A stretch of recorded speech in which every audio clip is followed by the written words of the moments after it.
Hello friends, అందరూ ఎలా ఉన్నారండి? వెల్కమ్ టు చాణక్యాస్ నీతి. మన సమస్యకి మన దగ్గరే జవాబు దొరకకపోతే ఇంకా ఎవరి దగ్గర దొరకదు. ఒకవేళ దొరికినా అది నీకు తృప్తి కలిగించదు.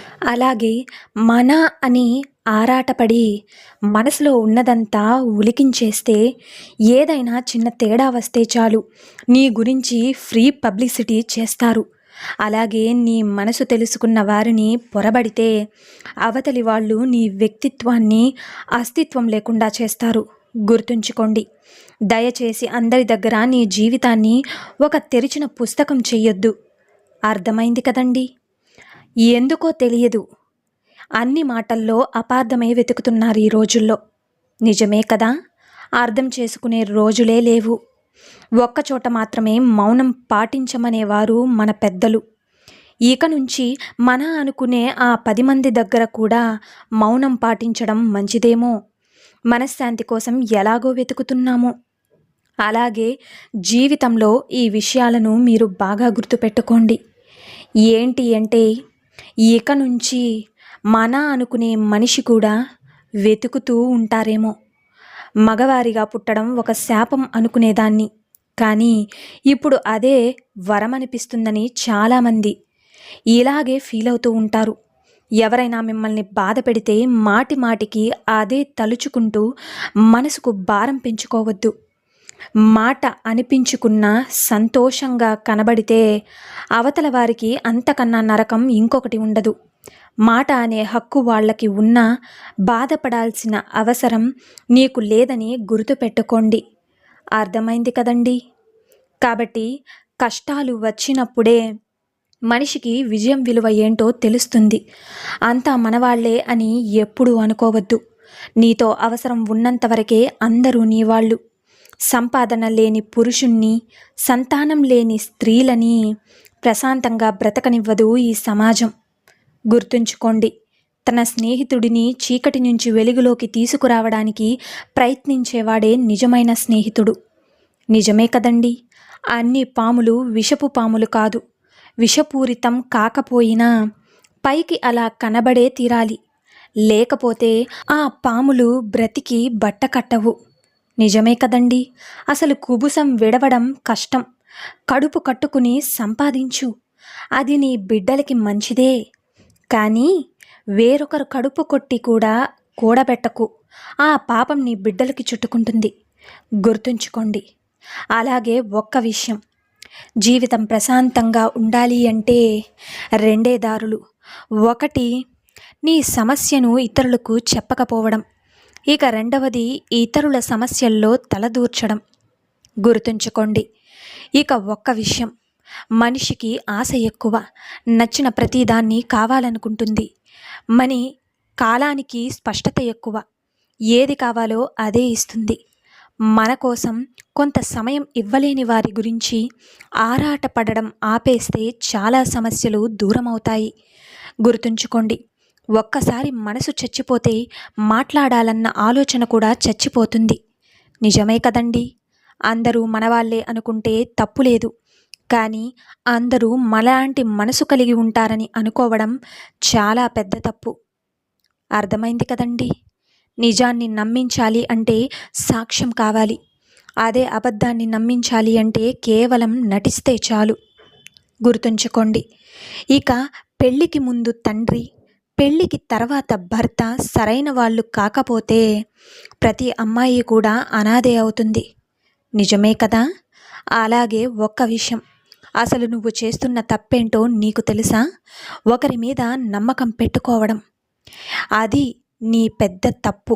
నీ నమ్మకాలని నిలబెట్టాల్సిన అవసరం ఇక్కడ ఎవ్వరికీ లేదని గుర్తుంచుకో. ఎవరైనా స్వలాభం కోసమే చూస్తారు, ఆలోచిస్తారు. వాడు మోసం చేశాడని, వీడు మోసం చేశాడని మరి ఎందుకంతలా నలిగిపోతున్నావు? నిన్ను నువ్వు నమ్ముకో. కేవలం నిన్ను మాత్రమే నమ్ముకుని ఉండు. ముందు నుంచి అలా పోరాడడం నేర్చుకున్నావంటే రేపు గెలిచినా ఓడినా ఏదైనా కారణం నువ్వే అవుతావు. అప్పుడు ఎవరిని దూషించాల్సిన అవసరం ఉండదు. అర్థమైంది కదండి? అలాగే మనిషి జీవితమంతా డబ్బుతో, డబ్బు చేత, డబ్బు కొరకు నడుస్తుంది. కానీ ఇవన్నీ కూడా తన జీవితంలో ఈ సత్యాన్ని సరిగా అర్థం చేసుకున్న వాడే కూడా జ్ఞానవుతాడు. చేసుకోలేనివాడు అజ్ఞానవుతాడు. సూర్యుడు తూర్పున ఉదయిస్తాడు అన్నది ఎంత నిజమో, డబ్బు లేకపోతే మనిషి బ్రతకలేడు అన్నది కూడా అంతే నిజం. డబ్బు అమ్మాయి లాంటిది. ప్రాణానికి ప్రాణంగా ప్రేమించేవాడి దగ్గరే ఉంటుంది. ఆ అడ్డదారిలో దగ్గరవ్వాలని చూస్తే మాత్రం అసహించుకుంటుంది.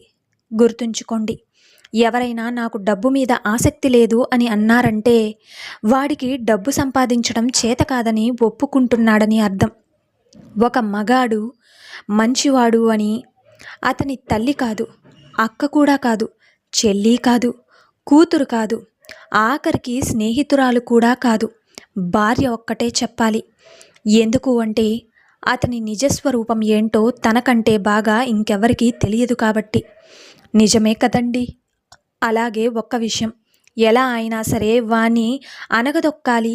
వాడు స్థలాలు కొంటున్నాడు, పొలాలు కొంటున్నాడు, భార్యకు నగలు నట్రా చేయిస్తున్నాడు, మా ముందరే పెరిగి ఇప్పుడు మాకంటే పై స్థాయికి పోయి మాకంటే ఎక్కువగా ఎదిగిపోతున్నాడు, వీడిని ఎలాగైనా క్రిందికి తొక్కేయాలి అని చెప్పి ఎంతోమంది మనుషులు నిన్ను తొక్కేయాలని చూస్తే నువ్వు ఏమీ కంగారపడకు.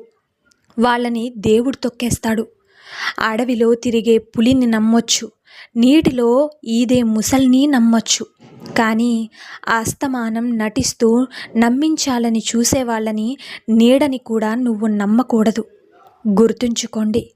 అలాగే ఒక్క విషయం, కట్టుకున్న భర్త తాగుబోతైనా, మొగుడు ఇంకెవరితో కాపురం పెట్టినా, భర్త ప్రతిరోజు కొడుతూ ఉన్నా కూడా కానీ వాడి చేత తాళి కట్టించుకున్న భార్య అన్నీ ఓర్చుకుని బాధను దిగమింగుకుని ఉండేది కేవలం తన కడుపును పుట్టిన బిడ్డల కోసం మాత్రమే.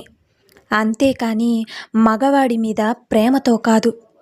ఈ కాలంలో కలిసి ఉండే వాళ్ళందరూ, కాపురం చేసే వాళ్ళందరూ ప్రేమతో ఉండి చెయ్యట్లేదు. ఆర్థిక అవసరాల కోసం, ఇక తనని నమ్ముకున్న వాళ్ళ కోసం కాపురం చేస్తున్నారు. కొంతమంది మాత్రమే చెబుతున్నాను, అలాగే అందరి కోసం నేను చెప్పడం లేదు. నిజమే కదండి. ఇక నీకంటూ ఒక గుర్తింపు రావాలి అనుకోవడం అస్సలు తప్పు కాదు. కానీ ఆ గుర్తింపు కోసం వేరే వాళ్ళని గురిపెట్టడమే తప్పు. మన పనుల వల్ల మనం ప్రపంచానికి తెలియాలి. అది మంచైనా చెడైనా పేరొస్తుంది కాబట్టి.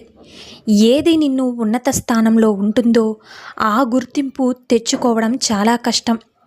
ఖచ్చితంగా చెప్పాలంటే అది ఒక జీవితాన్ని పణంగా పెట్టడంతో సమానం. ఈలోపు ఏ ఒక్క పొరపాటు చేసినా దాన్ని చెరపడం దాదాపు అసాధ్యం. 100 రూపాయలు పెట్టుబడి పెడితేనే ఎంతో జాగ్రత్తగా ఉంటాము.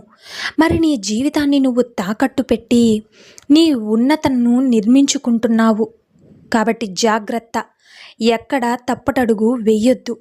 నీ చుట్టూ ఉన్నదే మాయా ప్రపంచం. దాని మాయలో అస్సలు పడవద్దు. ఎర చూసి అమాంతం నిన్ను మింగేస్తుంది. పై మెరుపులు చూసి అస్సలు మోసపోవద్దు. అర్థమైంది కదండి. బాహ్య ఆడంబరాలని కేవలం ఆకర్షణలే అని గుర్తుంచుకో. అలాగే ఒక్క విషయం, ఒక ఆడదాని చేతిలో మోసపోయిన మగాడు తన జీవితంపై నమ్మకాన్ని కోల్పోతాడు. కానీ ఒక మగాడి చేతిలో మోసపోయిన ఆడది తన జీవితాన్నే కోల్పోతుంది. నిజమే కదండి. అర్థమైంది కదా. మరి దీని గురించి మీరేమనుకుంటున్నారో కామెంట్ సెక్షన్లో కామెంట్ చేయండి. ఈ వీడియో మీకు నచ్చిందని అనుకుంటున్నాను. నచ్చితే చిన్న లైక్ చేయండి. అలాగే మన ఛానల్ ఎవరైనా స్టార్టింగ్ చూస్తుంటే సబ్స్క్రైబ్ చేసుకోవడం మర్చిపోద్దండి. ఇలాంటి చాణక్య నీతి మరిన్ని మోటివేషనల్ వీడియోస్ మీకు నోటిఫికేషన్ రూపంలో రావాలంటే పక్కనున్న బెల్ సింబల్ని క్లిక్ చేయండి. అలా చేస్తే నేను పెట్టే ప్రతి వీడియో మీకు నోటిఫికేషన్ రూపంలో వస్తుంది. So thank you for watching friends. రేపటి వీడియోలో చాణక్యులు గారు ఏ మంచి మాటలను, ఏ మంచి సూక్తులను మనకి చెప్పబోతున్నారన్నది మనం రేపటి వీడియోలో అయితే తెలుసుకుందాం.